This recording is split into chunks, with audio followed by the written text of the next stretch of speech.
Hello, everybody. Welcome to a brand new episode of Between the Ropes here on the Empty the Bench Podcast Network. I am your host. My name is Kristie Wilson.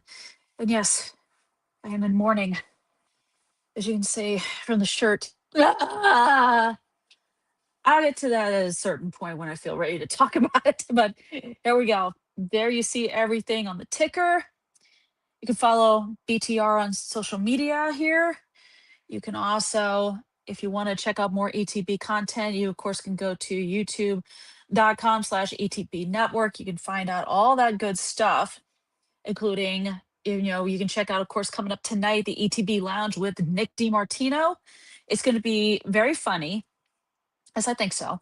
I think it's going to be hilarious. Absolutely effing hilarious. That is a definite fact right there. So we're going to get to something. I'm going to do something. I don't do it all the time. So here we go, which is I'm going to do first ever major shout out. Yes, it is going to the phenomenal one, AJ Styles. Now, if you've read this, he is a TNA legend. I've said he's guaranteed to go into two Halls of Fame, the TNA Hall of Fame and the WWE Hall of Fame. Well, here's the thing.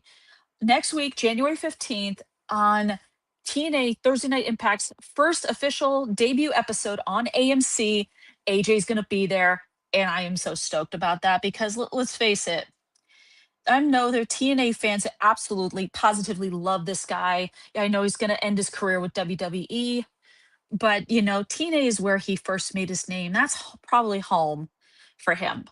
So shout out AJ Styles. Thank you, Phenomenal One, coming to kind of kick off the AMC era for TNA. So thank you. Now I'm going to get to the big one right here. Was huge, at least for me. This came on pretty late at night. This was last week.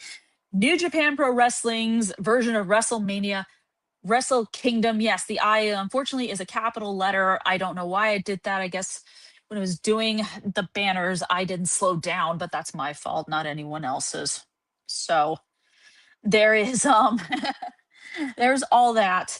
But Wrestle Kingdom was pretty amazing. Excuse me.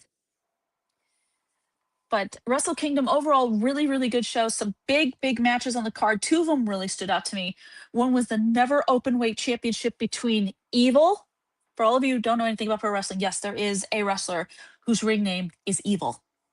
Don't ask me why. I don't come up with this stuff. I mean, it's cool. Don't get me wrong, but he put that never open weight championship on the line against a newcomer by the name of Aaron Wolf, and this was back and forth. I mean, Aaron Wolf, for someone who's just getting himself started in pro wrestling after coming from an amateur background, he's really, I think he did great against such an established veteran like Evil, who has, done a lot of stuff in his career, achieved a lot in his career in New Japan Pro Wrestling. But Aaron Wolf held his own, and Aaron Wolf, as you knew, never open weight champion. Great job by the upstart. I think he's got really good skills. Don't know what he's like on the mic, but that's something he can work on.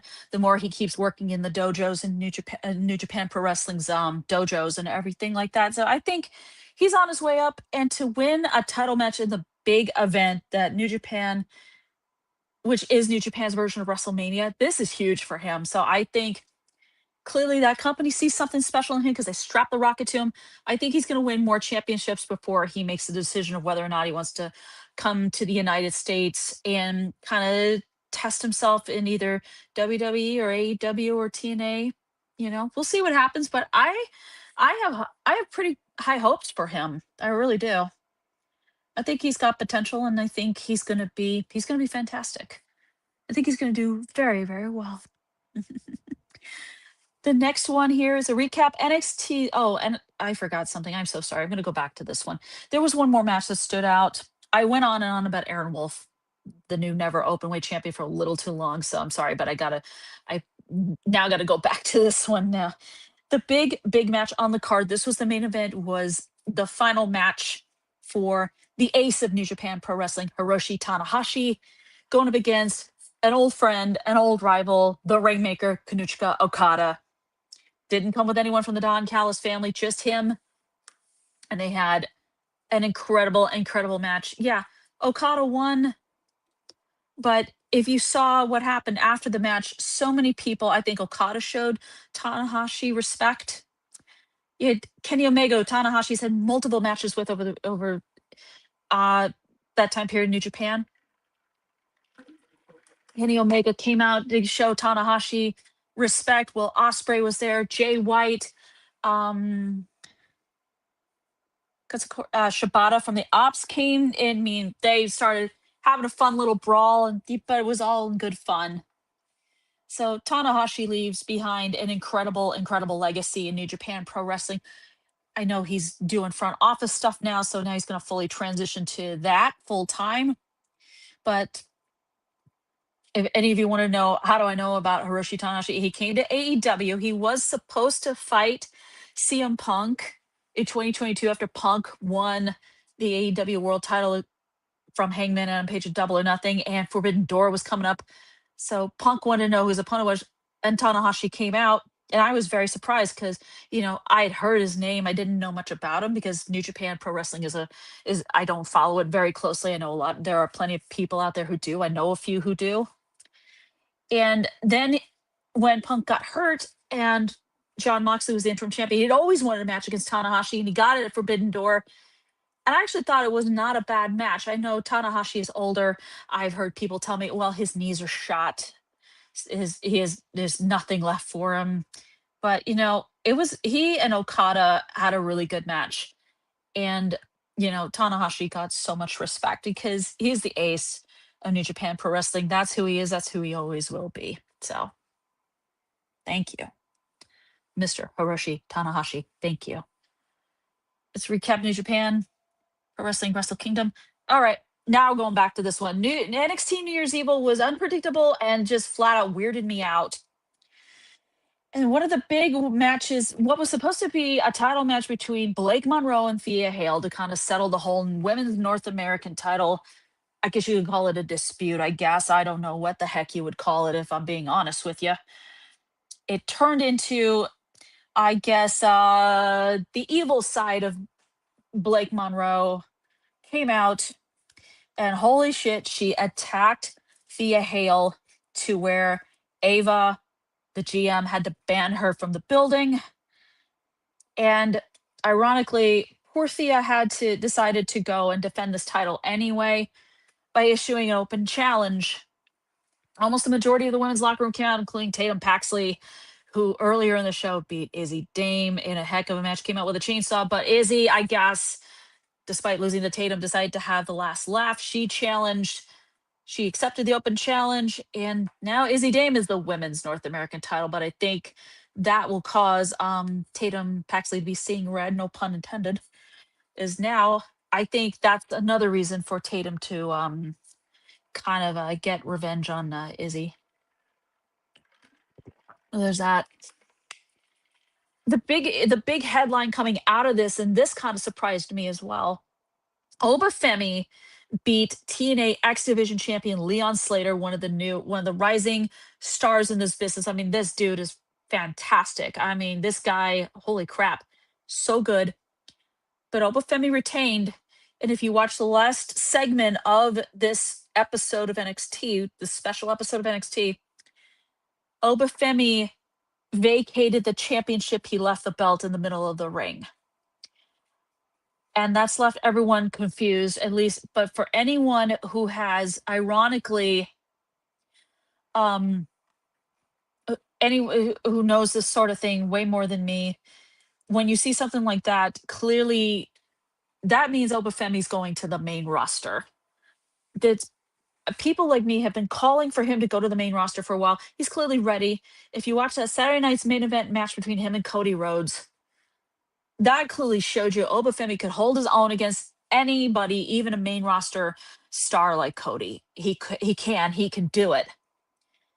But it looks as though that was the whole thing, was just, and this was Femi's second reign with this championship. Should he have lost the title, then go to the main roster? That sounds practical, but oh, excuse me, please. That isn't what happened. So this coming Tuesday, Ava's going to address this. I don't know what she's going to do. I don't know if she's going to do, like, say, do a couple of weeks of qualifying matches leading up to NXT Vengeance Day to determine the kind of match you would want to do for that championship. Or you do, I don't think you have enough time. I think it might have enough time for a tournament. Because let me see, I'm going to take a wild guess here on when New Year's Vengeance Day will. Looks like it's going to be actually on Valentine's Day. I'm not sure if anyone out there knows when Vengeance Day is going to happen. Leave it in the comments if you're watching me on YouTube or anything like that, just so you know if you want to know. Right there. But looks like I said, looks like Ava is gonna have to think of something because NXT is now without a champion. So you got to think of something real. And then hopefully on Tuesday, whatever announcement she makes, it's the right decision because let's face it, there has been a crap ton of rumors going around about potential call ups from a lot of NXT concerning a lot of NXT stars. If you watched SmackDown yesterday, Jordan Grace is officially a member of the SmackDown roster. That brand's women's division is a little thin. So there's not a lot for the two women's champions on that brand. Jade Cargill and Julia, they each don't have a high number of people they can defend their titles against. So there's that. But yeah, Jordan Grace going up there. There's been rumors Blake Monroe could go up to the main roster. JC Jane could go up to the main roster. I don't know about JC Jane. She's still the NXT Women's Champion. Or she could do what Obafemi did and then just put the title in the middle of the ring and say, I'm vacating it. But her character has an ego. It will not allow her to do that. So we'll see about all this other stuff that is going on with NXT, and this whatever Ava's decision is will probably be a topic I will cover on next week's show. So there's all that. This is the next thing. I don't know how many of you actually watched this whole Monday Night Raw Stranger Things crossover episode. If you were expecting anybody in the cast of that show to come up on Raw, I hate to say it, you're greatly disappointed because there wasn't anybody. I mean, Millie Bobby Brown was in there. Understandable. She's a married mother of one child. She wants to be with her baby and all that. I get that. Anyone else in the cast, like Finn Wolfhard or anyone else, they weren't there. And you know what? I think it should have been expected because who knows how busy these people are? Who knows if they're, with families, doing other like film projects, TV shows, that sort of thing. All I know is when Corey Graves came out and he was wearing the Hellfire Club shirt, I expected him to come out with an electric guitar and do Eddie playing Master of Puppets. But then again, I don't know if Corey Graves could play guitar. I have no clue. But it did start off with a bang. We have new women's tag team champions. It's Rhea Ripley and Io Sky. They teamed up. They had a purpose, common enemy in the Kabuki Warriors. So there you go. And it looks like they're going to have their first title defense against the former champs, Alexa Bliss and Charlotte Flair.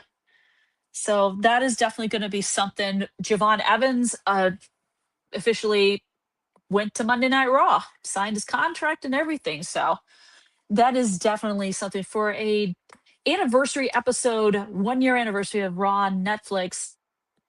I gotta be honest, I liked the concept. I liked the idea. It just never really, I was just like, sure, it wasn't Brooklyn at Barclays Center in NYC. He did the whole upside down thing, which I thought was pretty cool. But, besides Corey Graves kind of getting into the spirit, and they had certain the things all over the set, like I don't know. Was I expecting Vecna to show up? Yeah, maybe. I mean, WWE has added supernatural elements to some of their shows, Raw, SmackDown, that sort of thing, for a long time. I mean, you've got kind of a supernatural thing going on with the Wyatt Six, but they're on SmackDown, so that's an entirely different thing. I think this was a good idea, but I don't know how, honestly, well it caught on.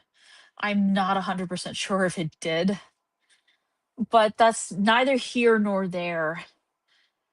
But overall, not bad. I hated the segment I hated the most, Stephanie Vaquer coming out in the walking boot. Now, update on her, she is injured, but she's still good enough if she was badly injured, then Raquel Rodriguez wouldn't have come into the ring and attacked her and started stomping on the leg, Stephanie leg that was in that was in a walking boot. I know I'm taken away from everyone who's watching Rams Panthers on Fox right now. I'm sorry, but I gotta get this out. I hated that segment. It looks like that is who Stephanie is going to be focusing on in terms of a rivalry. I mean, I know there are others who probably would love a shot. Roxanne Perez would like to get in there. Liv Morgan would like to get in there. I mean, heck, even Asuka, Kairi Sane, if each decides to pursue singles gold away from being a tag team, yeah, I mean, feuds are endless for Stephanie on Raw, so we'll see about that. We'll definitely see about that. I would grade this kind of a C plus, B minus, C plus, kind of in between those two. But that's me. I don't know about anybody else. Just let me know in the comments, regardless of whether you're on Twitch, Kick, YouTube, let me know. Next one, yeah, this is a guy I've roasted in the Roast a Wrestler segment and said he ain't shit. He still ain't shit. Let's be clear. Yeah, we can stop calling him a part-timer because like the banner says, Logan Paul signed a brand new full-time contract with WWE. So he's going to be around way more often. We're going to have to deal with his annoying dumb face that I'd like to punch. But it's not just me saying it.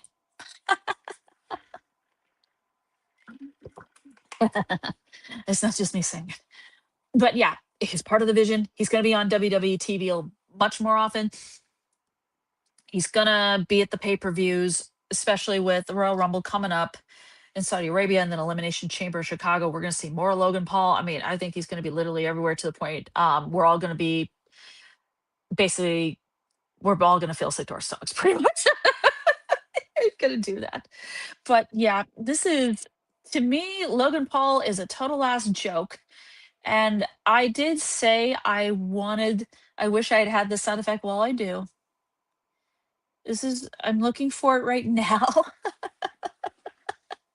So this is what the vision inflicts on me. Emotional damage. Emotional. Yeah, emotional damage. That's one thing. There's so much here, but this is there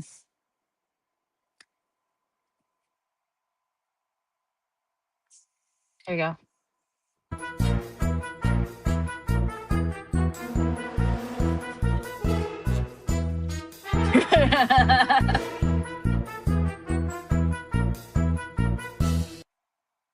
Okay, yeah. I'm trying to look for the one clip here because it describes the friggin' vision exactly how I see them to be. Here it is.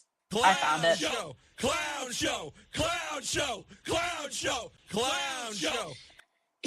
Our clown show, exactly. So I'm gonna have fun with those sound effects. I know I am. But yes, Logan Paul full-time WWE. Ugh. I dread it, but like anyone else, I'm gonna have to get used to it. Yeah, I'm gonna get into something here. I'm actually gonna flip things around here because this came up. I can't believe I actually enjoyed this a lot, but I did. I'm gonna kind of go out of order. Yes, if you were watching Twitch, you saw New York Giants running back Cam Skattebo hosting a live stream playing WWE 2K25 to introduce the athletes that are going to be at Fanatics Fest July 16th to the 19th. And some of those, yeah, if you watch it, it's freaking hilarious. Skattebo is a funny, funny guy. I don't like the fact he plays for the Giants, but you know what? It works. And besides two of his Giants teammates, Jackson Dart and Malik Neighbors, coming to this event, we got some WWE superstars in the bunch. Stephanie Vaquer is going to be there, Tiffany Stratton, Bianca Belair, Charlotte. And he said her name exactly that way. I'm like, oh, okay. But Charlotte Flair's going to be there. Io Sky and Rhea Ripley going to be there. Hopefully they're still champs by then. I'd love to see pictures from Fanatics Fest of them with the belts, with them still holding those belts, which I think would be really freaking awesome. And you know, Becky Lynch is going to be there. Liv Morgan, main event, Jey Uso. He better be yeeting at this event like this. That would be really nice. You know, you pretty much, you know, you got, but then again, you got all the basketball players. You got old school players. You got Allen Iverson. You've got Patrick Ewing, Knicks legend Patrick Ewing, by the way. You got him. I'm sure a lot of other baseball fans are not going to like me saying this guy, Freddie Freeman from the Dodgers. But hey, New York, don't worry. You get Aaron Judge of the Yankees at Fanatics Fest. So there you go. It's going to be fantastic. If you are, CC Sabathia is going to be there too. More wrestlers. Randy Orton. I can't believe I didn't see his picture, and I happen to have saved the photo right here on my phone. Cody Rhodes going to be there. Yep. You got like Josh Hart, Carl Anthony Towns of the Knicks, Jalen Brunson of the Knicks. I loved the part of the live stream. Jalen Brunson comes out in the WWE T-shirt from. I don't know if it's still available on WWEshop.com or Fanatics, but I will find out. I might check later. I don't know, but it's kind of cool. But yeah, it's going to be at the Jarvis Center in New York City. You can go to fanaticsfest.com, order tickets, that sort of thing. And it looks like I've seen pictures from last year. I think that I guess I can say last year's Fanatics Fest, and I was so envious. I wanted to be there, but I can't afford to go. I mean, I'll live vicariously through those of you who are going to go to Fanatics Fest and get to. Oh, excuse me. You get to meet the stars. I'm sure there are going to be more athletes announced as this goes on, because I'm sure, because last year's Fanatics Fest was so successful, they're probably going to ask more people to be there if they want to be there. So, yep, Fanatics Fest. It should be fun. And I wish I could be there. Sorry. Okay, get back to the serious stuff. Yeah. The drama involving Andrade is pretty much over. He is officially with AEW. He's officially a member of the Don Callis family, in addition to, as it relates to one of my first topics on Wrestle Kingdom, Andrade showed up as a member of the United Empire. So he's going to be going back and forth because of AEW and New Japan Pro Wrestling having an excellent working relationship. The result of that is the Forbidden Door pay-per-view, which is usually a heck of a lot of fun, because let's face it, you're either being introduced to wrestlers you didn't know were out there that are really good, or you're getting to meet people you've heard about, like Hiroshi Tanahashi, like I mentioned earlier. Like, I think even the Kanushka Okada got introduced to the to American fans through Forbidden Door, and now he's in AEW. I know he did some stuff with TNA. I think Will Ospreay did too. So there's all of that. But the drama involving Andrade, the non-compete clause in the contract, why he was released. I'm just glad he's now found himself a good landing spot for himself in AEW, and wants to take advantage of the excellent working relationship that company has with New Japan Pro Wrestling, because I really think it can be beneficial for everybody involved in all of this. So, and I love it. I absolutely love it. So there's all of that going on. So now I'm going to get to something like super serious here. And these are the kind of topics I'm not fond of doing it, but this one, I got to give mad props to Tom Albano for bringing this to my attention, because he put it in the chat, in our chat, BTR chat. And by the way, I forgot to give a shout out to Nico Campanelli. Hey, he was the one who let me know about the whole AJ Styles going to TNA, so he gets a shout out. But Tom Albano, my co-host on Football Forecast, he brought this to my attention. I would say I'm surprised, but I don't think I am. The tweet I'm reading says a new class action lawsuit filed Thursday accuses WWE and ESPN of deceptive marketing practices with the move of PLEs to ESPN's direct-to-consumer streaming service. The complaint takes issue with how some fans who already get ESPN channels through cable or other providers were still required to pay an additional monthly fee to watch WWE events. The plaintiffs allege this contradicts marketing communications from both WWE and ESPN, which they claim suggested all existing ESPN subscribers would have access to the premium live events. I mean, this does scream greed. I mean, why would you really want to lie about that sort of thing? I mean, the other thing is,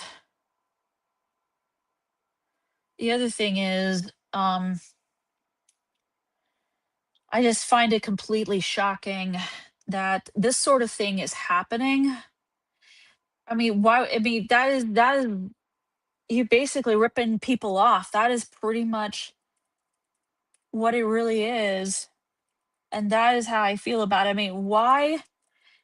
This seems to, I think, for me personally, it just seems to it's just the greediness involved in all of it. I just absolutely hate the fact that the fans are ultimately the ones, whether it's TKO engaging in price gouging or something like that. That's what gets to me a little bit. That's what really bothers me. I absolutely despise it more than anything. I feel like if you were a devoted ESPN customer, and I did watch ESPN for a lengthy period of time before, and I'm not going to get political because that is not the whole point of the show, is to talk about wrestling, talk about the news, talk about events that happened, certain headlines that come up, that sort of thing. I will, the politics, just no, absolutely not. If you are someone who pays for ESPN either through local cable or streaming platforms like Sling, or you do the ESPN app on its own or as part of a bundle with Disney Plus and Hulu, which I completely understand, then you are entitled, if you already had those before this whole thing started, then you are entitled to not pay extra money to watch a WWE pay-per-view event. So this is something, I don't know if this will go to trial, but shame, shame, shame.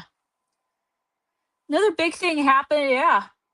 I talked about Netflix mentioning Monday Night Raw, Stranger Things crossover episode. This is another big headline right here. Netflix, now the official home of WWE's PLE library. Now these are the premium live events before the whole thing with ESPN happened, September 2025 with WrestlePalooza. It's every pay-per-view from before September, this past September. So you get to watch pretty much every Royal Rumble, Elimination Chamber, WrestleMania.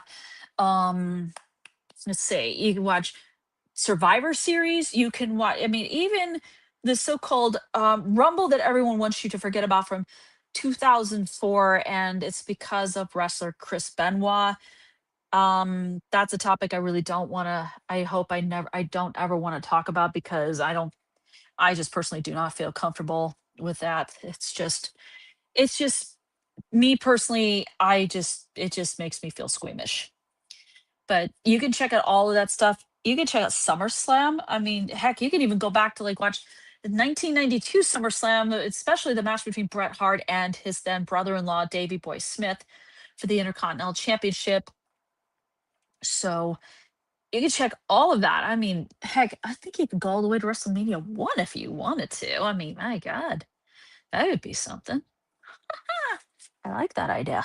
I really do. So yeah, it's, I mean, yeah, is it fair you have to go behind they have to put them behind a paywall? If you're willing to pay, then go for it. Definitely go for it. But Netflix, does it feel like they're monopolizing? Yeah, probably. But they're working with WWE and all this stuff, all this programming and everything. How much more of the library is Netflix going to require in terms of like special episodes? I remember WWE 24, WWE 365. They already have WWE and Real, like I covered before in a previous episode, coming January 20th for a second season. So there's definitely a relationship building between WWE and Netflix, and it's just going to keep growing. That's just what I think is going to happen. Now, sorry. This is something I can't believe my roaster wrestler segment is coming up. And this was, I had an idea of who I wanted, but then something happened on Dynamite. So I switched it out. This is gonna make you laugh. Why is Orange Cassidy my wrestler of the week? Okay, this guy. I mean, yes, yeah, he's the traditional. Yeah, he's the guy puts his hands in his pockets, but underneath the so-called slow style sloth, like I guess you could say, doesn't give is this many fucks, zero fucks about a lot of things. Orange Cassidy is one hell of a incredible competitor in the ring. He's won championships in AEW. He was the international champion. I think he held it for a couple of reigns before everything concerning that championship went just blah, blah, blah, went crazy. So there's that. The other thing with him is I didn't know that boy had game. You know what I'm talking about. This past Wednesday on Dynamite, Tony Storm, Marina Shafir had a match. Tony Storm gets knocked out. Mina Shirakawa is Tony Storm's um, tag team partner in the Timeless Love Bombs.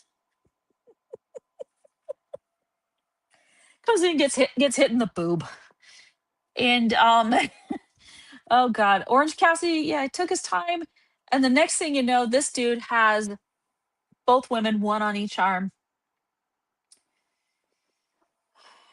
Orange Cassidy, I swear to God, sir, I did not know you had game. I really did.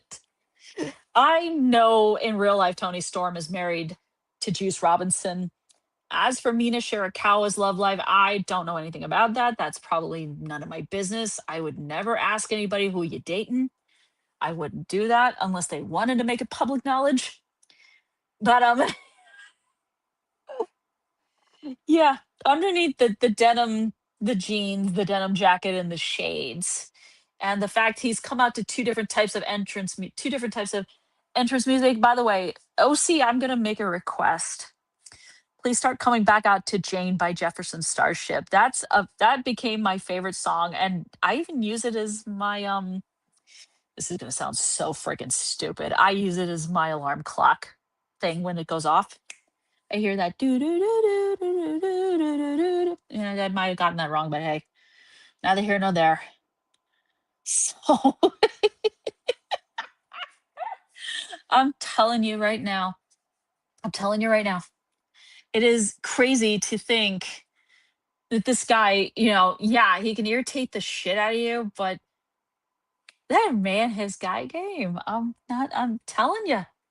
I am absolutely telling you, yeah, Orange Cassidy, my rest of the week. I didn't think I could do it, but I did it. I did it. Now, it's time for this woman to get serious here because I am feeling like I just need to do this. I really need to do this. If you watched SmackDown yesterday, and I did, you had a match happen in the main event, 3 stages of hell. Cody Rhodes, Drew McIntyre, undisputed title on the line. Normal match, false count anywhere, steel cage. The ending of this match, I did think this looked like it was going to go either way. I know there were people out there rooting for Drew McIntyre, but someone decided to show up, and let's just say he pissed me off. Yeah, hello, Jacob Fatu. You just made it to the Roast of Wrestlers segment, and I don't know if you're going to like it or not. I don't think you will. Because guess what, asshole? If it weren't for you punching Cody's lights out, Drew McIntyre would not be holding that belt right now. So basically, you are the reason why this man is not the champ, as far as I'm concerned. And I'm going to give massive credit to a Twitter follower of mine at We Want Cody _. He said, "You will pay for your war crimes, and yes, you will. You will pay." I'm sure Cody is going to basically obliterate your ass. Doesn't matter where you guys are. Doesn't matter where SmackDown is. It doesn't even matter if you guys are going to be facing each other at the Royal Rumble in the Rumble match, because I'm sure now that's what Cody's going to do in order to get his title back. Use go through every channel he can go through. I'm sure he's going to throw you out of the ring, and then you two are probably going to face each other. Probably one of 5, 6 people in Elimination Chamber. You're probably going to kill each other. Who the hell knows?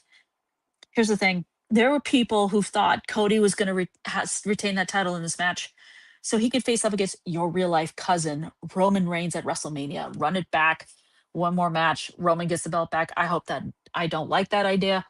And you, Jacob Fatu, just fucked everything up. Because I'm sure there were plans. And I know people are going to say, oh, but they talked about it, blah, blah, blah, blah. Excuse me.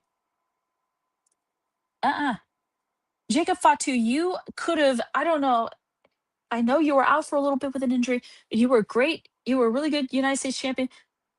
Do I wish you had not been stuck in these continued bloodline storylines with Solo Sikoa and with 2 gentlemen who are the sons of a longtime friend of your family?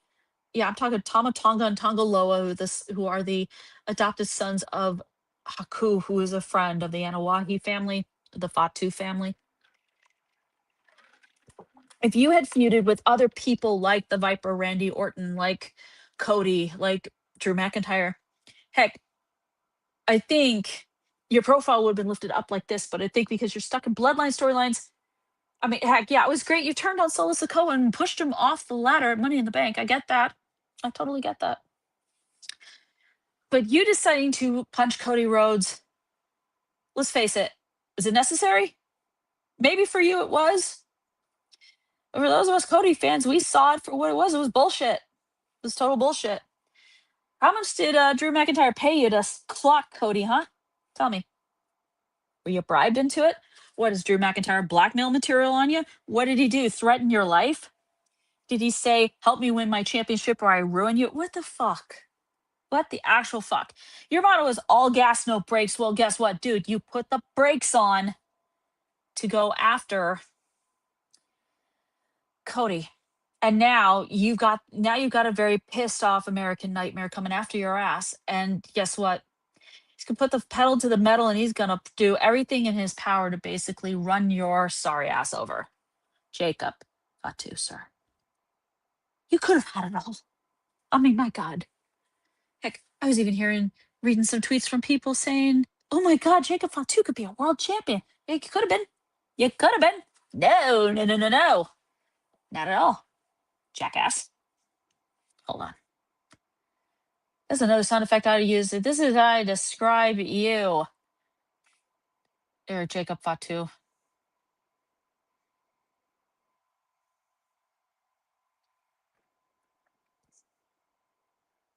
This is who you are. Clown show, clown show, clown show, clown show, clown. Yes. Yes. That is exactly it. So, you, sir, I swear to God, no. No, no, no, no. You made a mistake. And I know I need to do this right now. RELAX. RE. Thank you, Aaron Rodgers. But yeah. You, Jacob Fatu? You are, I swear to God, this is what you helping Drew out, helping Drew win the title. This is what you've just done.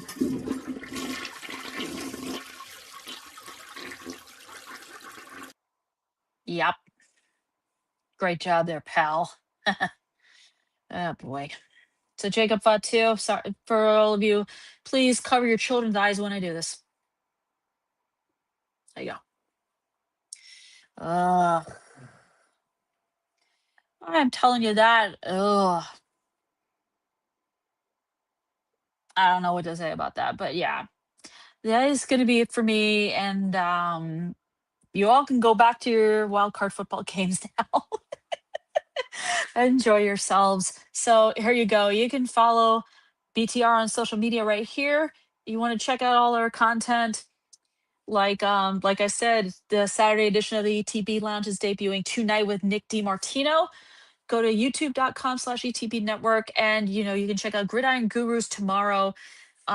So many, we got a really good programming coming up. Press row. There's a lot. Gridiron Gridlock. I'm sure Trevor's going to preview the national championship game, which, I mean, holy crap! If you if you're rooting for either Miami or Indiana, go for it. So, but it should be a lot of fun. So check out youtube.com/ETB Network. Like I said, BTR on social media. And where you can follow me, social media, my Twitter handle's right under my name. And of course, with when you're on youtube.com/ETB Network, I have to put the banner up again. Yeah, like, share, subscribe, stay notified, hit the bell. That way you don't miss out on anything. So I'll see every one of you next week. Thank you.